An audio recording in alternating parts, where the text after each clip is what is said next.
Deep within a cold, obsidian heart lies a secret that has been protected for an entire lifetime from the world. We break through the hard exterior to find the warmth of humanity that still beats within. Hit subscribe now and discover the mysteries hidden in the dark corners. When a hospital's IT infrastructure fails during a live merger demo, the whole deal dies in the room. I know because I watched it almost happen from a parking lot 2 miles away, drinking bad coffee from a gas station cup, waiting for a phone call I knew was coming.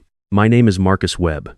I spent 22 years keeping the lights on at Riverside Regional Medical Center in Columbus, Ohio. Not the glamorous lights. Not the surgical suites or the executive lobby with the marble floors. I mean the lights that nobody sees, the backup servers in the basement, the disaster recovery protocols, the failover systems that kick in at 2 a.m. when a storm knocks out the primary grid and 300 patients are on monitoring equipment. I built that infrastructure from the ground up. I knew every cable run, every password, every workaround we'd patched in during the 2017 flood, the 2019 ransomware scare, the COVID surge when we ran at 140% capacity for 11 months straight. I was 54 years old when they let me go. No MBA, no LinkedIn profile with 100 endorsements. Just 2 decades of institutional memory and a laminated emergency contact sheet taped inside every server room door on campus, all in my handwriting. The CFO who fired me had been with the organization for 8 months. His name was Derek Calloway. 37 years old, sharp dresser, talked fast in meetings. He came from a private equity background, which meant he was very good at reading spreadsheets and very bad at understanding what the numbers actually represented. He walked into my department in February with a printout and a smile and told me the hospital was restructuring its technology support model. They were outsourcing to a managed services firm out of Atlanta. The contract would save the system $94,000 a year. I looked at the printout. I looked at him. I said, "Does the Atlanta firm know about the manual override on the HVAC integrated server cooling in Building C?" He said, "I'm sure they'll get up to speed." I said, "Okay." That was it. No argument, no HR drama, no speech. I'd been in enough rooms to know when a decision had already been made. Derek wasn't asking for my opinion. He was delivering a memo in person because someone in leadership had told him it was the polite thing to do. I thanked him for coming down personally, finished the coffee on my desk, and started drafting my transition notes that afternoon. I want to be clear about something. I didn't leave a trap, I didn't hide anything or delete files or set some kind of time bomb. I documented everything I could, hundreds of pages of system architecture notes, access credentials organized by department, escalation procedures, vendor contacts. I put it all in a shared drive folder labeled Transition Marcus W. and sent Derek the link with a read receipt. He opened it once. 12 seconds, closed it. I know because I have the read receipt sitting in my sent folder to this day. My last official day was a Friday in March. A few colleagues took me to lunch at the diner across from the hospital. My direct supervisor, a woman named Patrice, who had worked in the IT department for 14 years, hugged me in the parking lot and said, "I hope you know what this place is about to go through." I told her I hoped she was wrong. She shook her head slowly in the way people do when they know they aren't. I spent the first month doing things I'd put off for years. Fixed the gutter on the back of my house, drove up to see my brother in Cleveland, started running again for the first time since my 40s. My wife Sandra kept asking if I was okay, and I kept telling her I was fine, which was mostly true. There was a low-grade hum of something, not anger exactly, more like the feeling you get when you watch someone about to make a very expensive mistake and there's nothing you can do about it. The Atlanta firm, I later heard, sent 2 technicians for the onboarding. They were competent people, I have no doubt about that. But competent and prepared are different things. They had the documentation I'd left the parts Derek had chosen to share with them, which was not all of it, and they had their own standardized processes, which work very well in standardized environments. Riverside Regional was not a standardized environment. It was 22 years of decisions layered on top of each other, each one made in a specific moment for a specific reason, and if you didn't know the reason, the decision looked arbitrary. Building C's server cooling system, for instance. It looked like a standard rack configuration. It wasn't. In 2016, we'd had a contractor error that permanently altered the way the HVAC interacted with the cooling loop. The workaround required a manual input sequence every time the system rebooted after a full power cycle. It wasn't in any vendor manual because it wasn't a vendor solution. It was something I'd figured out over a long weekend with the facilities engineer, who had since retired to Arizona. I'd written it up. It was in the transition folder. On page 47. Nobody read page 47. I found out about the merger in May, about 6 weeks after I'd left. A friend in hospital administration texted me a news article. Riverside Regional was in advanced talks with Ascend Health Partners, a regional hospital group backed by a Chicago-based investment firm. The deal was valued at $180 million. The signing was tentatively scheduled for early July, pending due diligence and a final operational review. I read the article twice. Then I put my phone down and went back to fixing the gutter. I won't pretend I didn't think about what the operational review might involve. I'd been through 2 smaller acquisition processes in my career. I knew that sophisticated buyers, especially investment-backed buyers, did not just look at financial statements. They looked at systems. They looked at infrastructure. They brought in their own technical people, and they asked hard questions, and they expected complete, working answers. I didn't call anyone. It wasn't my place. The first week of July, I got a call from Patrice. It was a Tuesday morning. I was at the kitchen table with Sandra, eating breakfast. She said, "Marcus, I need you to know what's happening here, and I need you to know I had nothing to do with the decision to not tell you sooner." I said, "Tell me." The due diligence team from Ascend had arrived on Monday. 6 people, including a technology infrastructure specialist named Raymond Cho, who had spent 15 years at a major hospital network in the Pacific Northwest and had a reputation for being extremely thorough. Raymond had spent Monday afternoon in the server rooms. By Monday evening, he had a list of questions. By Tuesday morning, he had escalated the situation to the lead deal partner at Ascend. The questions Raymond had weren't about the hardware. The hardware was fine. The questions were about the disaster recovery architecture specifically, the failover configuration for the patient monitoring network, the backup power sequencing for critical care systems, and the integration between the EMR platform and the legacy pharmacy system that had been grandfathered in during the 2018 software migration because replacing it outright would have cost $400,000 we didn't have that year. That integration was mine. I'd built it. It worked. It worked reliably. But it worked because of about a dozen judgment calls I'd made and documented only in my own internal notes. Notes that were technically in the transition folder, but buried in a subfolder called Legacy Integrations, Historical Context, that was 63 pages of dense technical narrative. Nobody had read it. Raymond had asked the Atlanta technicians to walk him through the failover sequence live. They'd started confidently. They'd gotten about 8 minutes in before they hit a step that wasn't in their runbooks. They'd improvised. Raymond had stopped them. He'd asked who the previous IT infrastructure lead was. They'd given him my name. He'd asked to speak with me.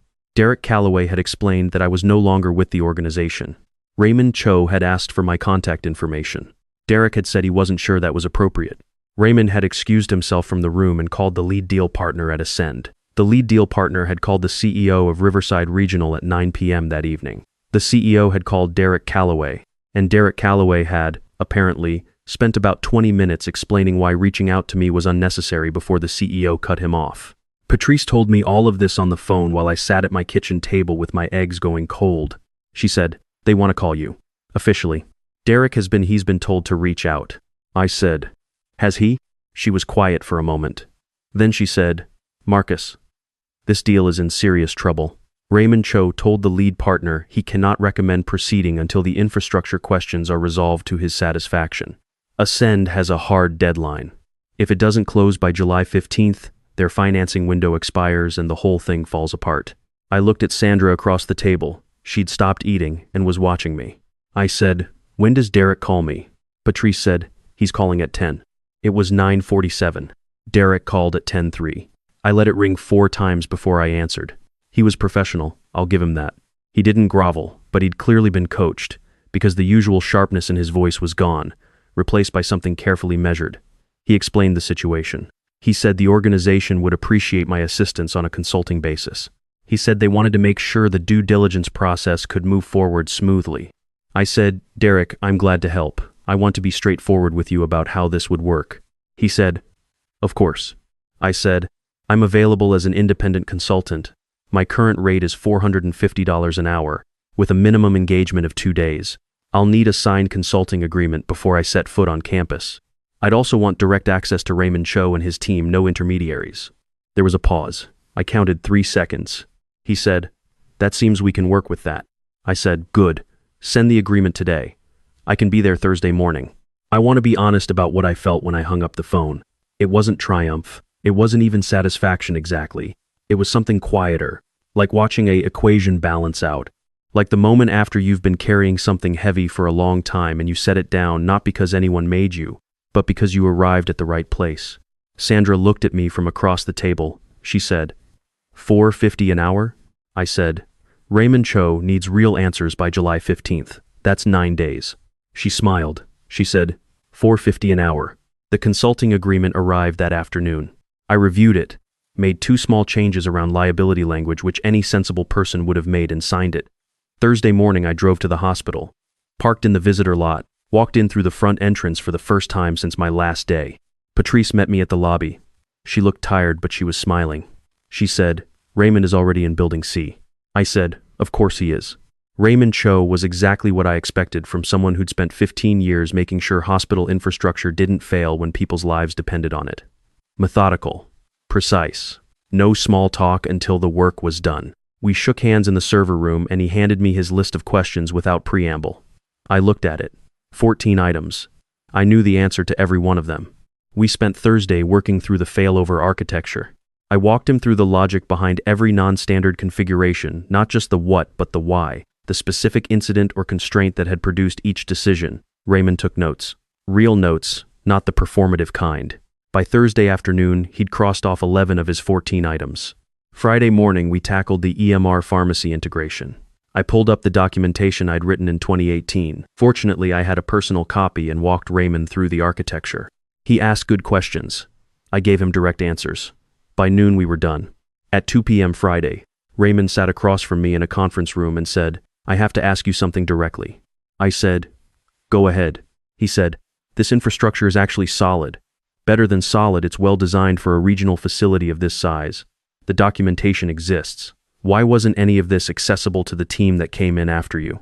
I said, it was accessible. I made sure of that. He looked at me for a moment. He said, okay. That was all he said, but I think he understood. Raymond submitted his revised assessment to Ascend's lead deal partner on Friday evening. The technical concerns were resolved. The deal proceeded. The signing happened on July 14th, 1 day before the financing window closed. I was home mowing the lawn when Patrice texted me. She just sent a single line. It closed. I finished the lawn. The full story of what happened to Derek Calloway internally is not something I know in complete detail, and I won't speculate beyond what I was told. What I do know is that the board commissioned an internal review of the technology transition decision after the merger closed. The review found that the decision to outsource infrastructure management without an adequate knowledge transfer protocol had created material operational risk during the acquisition process, risk that had nearly cost the organization a $180 million deal. Derek was no longer with Riverside Regional by September. I heard this from Patrice, who called me on a Thursday evening while I was watching football. She told me, and then she said, I thought you'd want to know. I said, I appreciate that. She said, are you at all I don't know? How do you feel about it? I thought about that for a moment. The honest answer was that I didn't feel much. Not because I was cold about it, but because the outcome had never been the point. The outcome was just what happened when you remove a load-bearing wall without understanding why it was load-bearing. It has nothing to do with the wall. The wall just isn't there anymore. I said, I hope he lands somewhere that's a better fit. Patrice was quiet. Then she laughed. She said, you're a better man than most, Marcus. I told her I'd had a lot of time to think about it while I was fixing my gutters. Ascend Health Partners integrated Riverside Regional into their network over the following 18 months. During the integration process, their IT team reached out to me 3 times as a consultant on legacy systems. I helped them each time. By the second engagement, Raymond Cho and I had developed something close to a professional friendship, the kind built on mutual respect for doing difficult work carefully. He told me once, over coffee after a long day on site, that he'd been in 3 acquisition processes where the infrastructure situation was similar to what he'd found at Riverside. In one case, he said, the deal had simply fallen apart. The buyer walked. The seller spent 2 years in financial difficulty before finding another buyer at a significantly lower valuation. I asked him what the difference had been between that situation and ours. He said, in that case, there was no Marcus Webb. I didn't have a response to that. I just drank my coffee. My daughter called me that evening while I was driving home. She's in graduate school in Boston, studying public health. She asked me how my day was. I told her I'd had a good meeting. She said, Dad, are you ever going to retire for real? I said, I did retire for real. This is consulting. She said, what's the difference? I thought about that for a second. I said, when you retire, You stop because they tell you it's time. When you consult, you stop when the work is done. She said, "That sounds like something you made up." She was right. I told her so. We both laughed.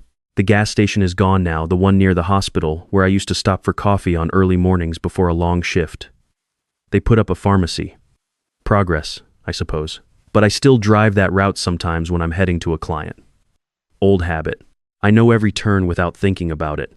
There are things in every organization that run quietly, invisibly, that nobody thinks about until they stop running. Usually by then it's too late to ask who built them or why, and the person who knew is long gone. The smart organizations figure that out before the crisis. The other ones learn it the hard way, in a conference room, with $180 million on the table and an auditor asking a question nobody in the room can answer. The man who knows why the system was built that way will always have work. I can promise you that.